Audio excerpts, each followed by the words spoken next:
Hello, Year 4. It's time for Chapter 3 of The Maid, the Witch and the Cruel Queen. And this chapter is called The Cottage in the Heather.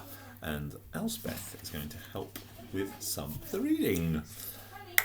I cleared the tables after their lordships had staggered to their beds. Then I crept back down to the main hall and found the two shaggy hounds asleep by the guttering fire. I fed them with plates of meat till they could eat no more. They groaned, rolled over, and slept. But I couldn't sleep. I had work to do. I took a black woolen cloak from the stables and slipped out into the cool light of the quarter moon. Rats scuttered out of my way as I padded across the yard in my bare feet and onto the dusty roads. Thank you, Elspeth.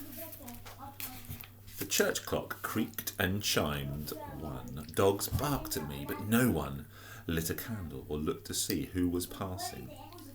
At the edge of the town, I turned off the road and onto the trails that led over the moor to Butterburn. The heather was tough and tangled, but I followed the twisting sheep trails up into the hills. If I'd stepped on an adder, I'd have died, but if I didn't go on, then poor old Nan would die.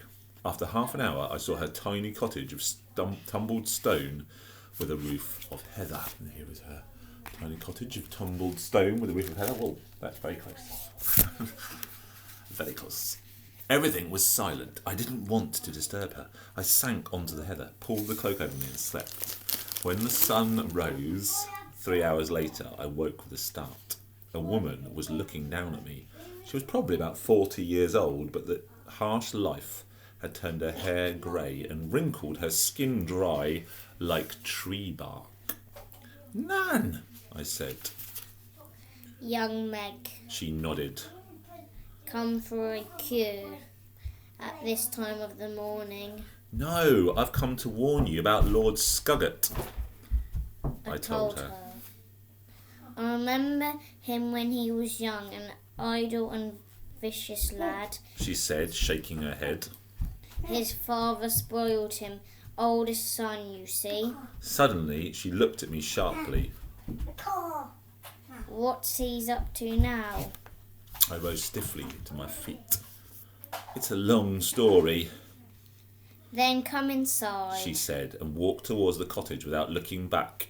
A tale is better told when you have goat's milk and oat cakes inside you with heather honey. Far away, the Bewcastle church clock struck 5. Hounds howled.